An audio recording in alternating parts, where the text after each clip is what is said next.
Shalom Bapak Ibu Saudaraku yang terkasih di dalam Tuhan. Bagaimana kabarnya Bapak Ibu semuanya? Doa saya Tuhan senantiasa memberikan kesehatan, perlindungan dan berkat-Nya kepada Bapak Ibu semuanya. Pada malam hari ini kita patut bersyukur pada Tuhan jika hari ini kita boleh bersama-sama membaca dan merenungkan kebenaran firman Tuhan di dalam persekutuan doa kami pada hari ini.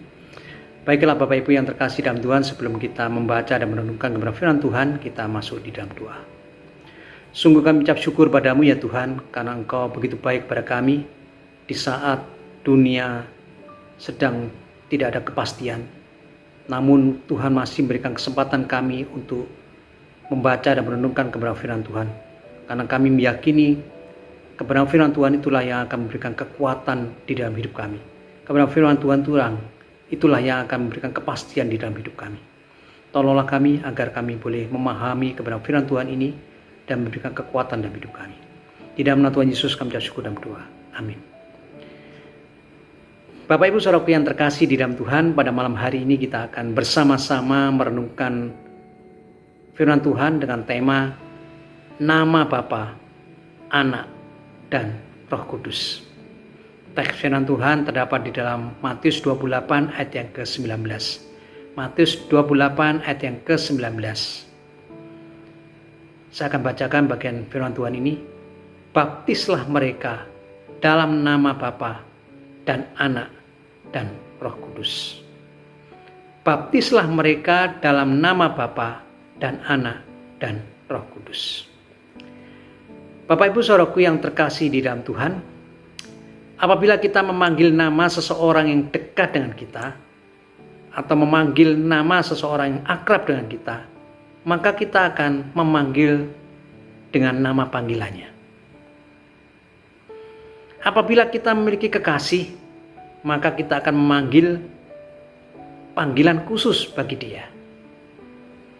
Orang tua juga memiliki nama panggilan kesayangan untuk anak-anaknya. Sebenarnya beberapa orang mungkin berpendapat bahwa ada hubungan langsung antara tingkat keintiman atau kedekatan dari nama-nama panggilan itu. Alasannya sederhana.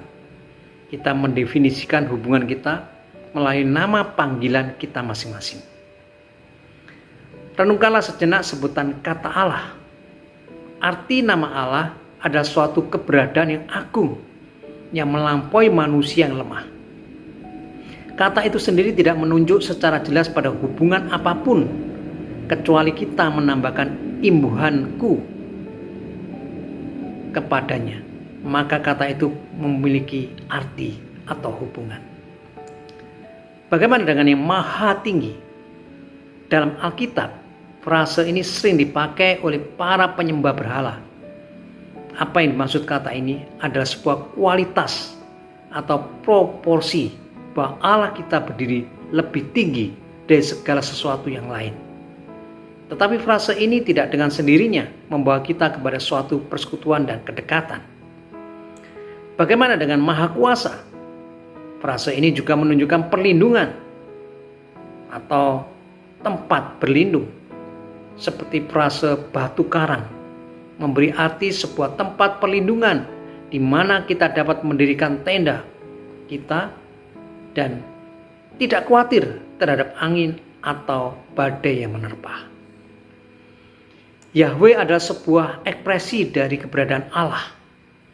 Dan seperti frase Maha Kuasa, frase ini menyatakan suatu keberadaan yang jauh lebih besar dari diri kita. Suatu kuasa yang membuat malu keterbatasan kita. Tetapi mortalitas kita memang sebuah realitas. Tidak ada yang indah ketika bertambah tua. Segala sesuatu tentang kita bergerak lebih pelan dan merosot secara perlahan-lahan. Setiap hari semakin mendekatkan kita kepada kematian. Kita sudah tidak bisa mendengar dengan baik dan melihat dengan jelas. Namun demikian, sesuatu yang ada di dalam diri kita ingin sekali untuk terus hidup, sehingga kadang-kadang kita memilih berbagai cara untuk hidup kekal. Hal itulah yang membuat beberapa orang terjerumus ke dalam krisis-krisis kehidupan paruh bahayanya. Di dalam semua kekacauan ini, berdirilah Yahweh yang selama-lamanya ada. Sang Aku adalah Aku. I am. Dia adalah yang akan terus ada. Di dalam keadaan kita yang semakin menurun menuju keadaan usur, kita mengenal Allah yang maha hadir itu. Sang Aku adalah Aku. I am. Adalah yang maha hidup. Dia adalah tujuan kita, kekekalan bagi usia tua kita. Bagaimana dengan kata Tuhan? Kita adalah harta miliknya, domba dari kawanannya. Kita melakukan perintah dan petunjuk dari Dia. Mungkin sapaan yang paling berharga terhadap Allah adalah Bapa kami. Alasannya, karena tidak ada yang lebih besar dari hal itu, bahwa kita adalah anak-anaknya. Selain itu, kebapaan dari Allah menyatakan bahwa Dia selalu dan selalu dekat dan kasih, bahwa kita adalah pembawa namanya. Bahwa meskipun hidup kita penuh sukacita, rumah kita yang sesungguhnya adalah bersama dengan Dia. Dia adalah Bapa kita.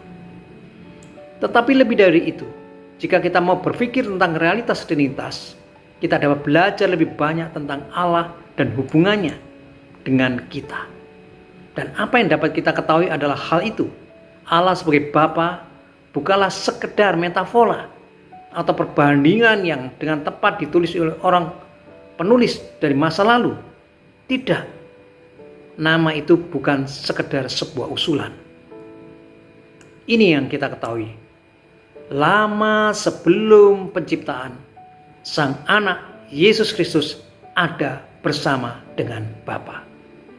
Lama sebelum Adam dan Hawa menghirup napas pertama mereka, sudah ada keluarga dan hubungan.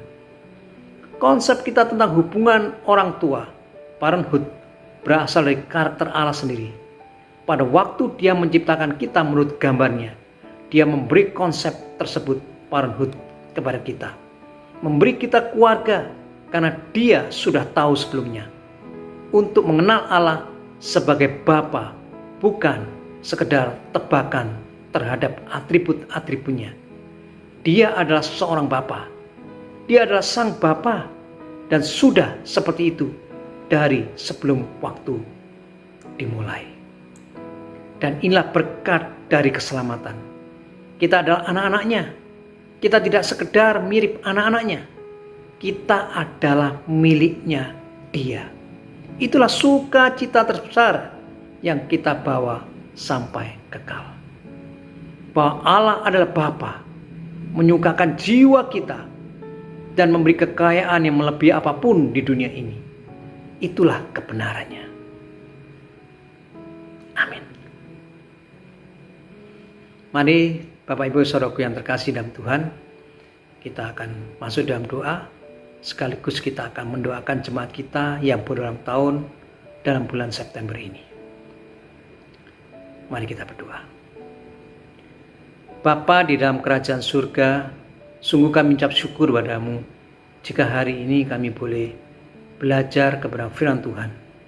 Bagaimana kami menyebut Engkau sebagai Bapa kami. Kami menyebut Tuhan Yesus sebagai anak dan Roh Kudus.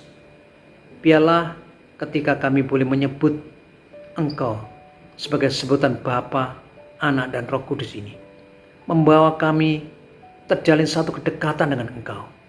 Kami semakin melekat pada Engkau. Kami semakin mengandalkan Engkau. Sehingga hidup kami sungguh tidak jauh dari Engkau. Sehingga hidup kami sungguh ada di dalam pengawasan, pemeliharaan, perlindungan, dan berkat-Mu. Terima kasih Tuhan atas renungan yang Tuhan berikan dalam hidup kami. Saat ini Tuhan, kami bersama-sama berdoa untuk saudara-saudara kami yang berulang tahun di dalam bulan September ini. Saat ini kami berdoa, kiranya Engkau sendiri yang senantiasa memberikan kesehatan, perlindungan, berkat-Mu kepada saudara kami yang berulang tahun dalam bulan September ini. Tolonglah mereka semuanya Tuhan. Saat ini Tuhan, kami berdoa untuk saudara-saudara kami berulang tahun di dalam bulan September ini. Kami berdoa untuk Ibu Fangmi, kami berdoa untuk Lasu Elwin Septiono, kami berdoa untuk Bapak Horas David Teja, kami berdoa untuk Ibu Kristiani, kami berdoa untuk Leni Yohanita, kami berdoa untuk Bapak Kesang Chandra. Kiranya Allah sendiri yang senantiasa menjaga mereka semuanya. Kiranya Allah sendiri yang senantiasa memberikan perlindungan, berkat, pemeliharaan di dalam hidup mereka. Biarlah hidup mereka penuh dengan sukacita karena Tuhan telah menambahkan usia 1 tahun dan mereka boleh merasakan pemeliharaan Tuhan. Dan mereka sungguh semakin mengandalkan Tuhan, setia pada Tuhan, taat pada Tuhan. Dan hidupnya belajar mengucap syukur pada Tuhan, hidupnya sungguh muliakan Tuhan. Terima kasih Tuhan, berkatilah saudara kami yang berulang tahun pada bulan September ini. Dan berkatilah kami semuanya. Di dalam nama Tuhan Yesus kami ucap syukur dan berdoa.